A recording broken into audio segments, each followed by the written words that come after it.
Being able to pay off a home mortgage within one's lifetime is a huge financial win for many borrowers. But for lenders, every property payoff equates to a revenue loss. Joe Williams was just a few payments away from clearing his debt when an aggressive lender tried to foreclose and force him out of his home. Joe Williams is a proud Vietnam veteran and says his service in the 60th area port supply chain was the best time of his life. We supplied everybody everywhere on the Pacific coast, so I enjoyed it. Wouldn't trade a thing. But after 40 years on the West Coast, this Southern gentleman made his way back home to be close to family. I came back to Georgia in '87, so then I lived in Acworth. Then when my mother passed, I moved in with my brother. The management of his mother's mortgage on this modest home fell on his older sister, Eugene Hill. But when she passed 4 years ago, the responsibility of the home finances shifted to the next generation. So that puts me in charge. Eugene Hill is Joe's nephew. On paper, he's the executor of the estate. Another relative was supposed to take on that responsibility, and they failed to do so. And by the time I got involved, the company was trying to foreclose on the house. So as his Uncle Joe started to wage his second battle with cancer, Eugene went to war with Specialized Loan Servicing. Welcome to SLS, a Colorado loan company that was managing the estate's mortgage loan. I asked for a payoff quote. They said it would take 7 to 10 days. 7 to 10 days came maybe 6 months later. When he finally did receive the quote, the total amount was $1,750. I had told him all I want to do is pay it off. It went up to $2,400. So that's what I sent him the check for. But a few weeks later, the check was returned. Said they needed more information.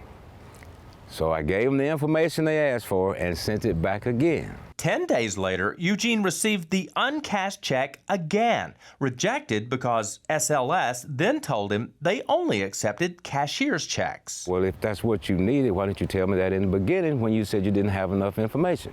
Did you get a feeling like they really didn't want this mortgage paid off? I'm confident they didn't want it paid off. They're taking our money and gonna foreclose on us too?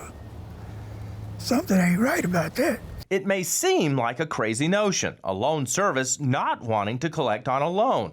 But according to attorney Rick Allenbeck, Eugene's circumstances are not unusual. It's very common. People are abused by their mortgage servicers on a pretty regular basis. Allenbeck deals extensively with homeowners facing mortgage and lender disputes. It's basically a full-time job. He says the delay methods used by some loan service companies are deliberate. Normally you would think a lender would rather keep the loan alive, work with the borrower, try to maintain a continuous flow of revenue from the loan, but that's just not how the dynamic works in this business.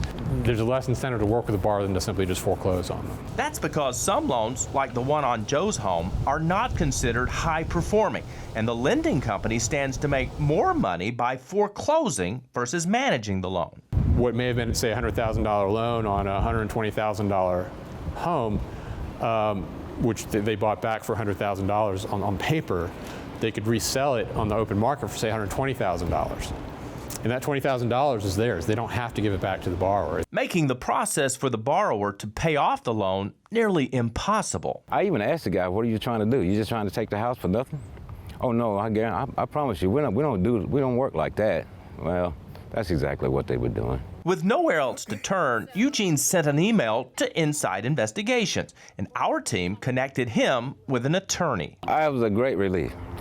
Great relief. With the help of the attorney, Eugene reached a settlement with SLS that will allow Joe to remain in his home for the foreseeable future. I don't even think I could actually put it in words how much that would mean to me. See, because ain't nothing like a family home. The Consumer Financial Protection Bureau reached a settlement with Specialized Loan Servicing that requires the business to pay $1.2 million in relief to consumers and waive the borrower's deficiencies, in addition to paying a civil penalty of $250,000. SLS agreed to the settlement but did not admit or deny fault.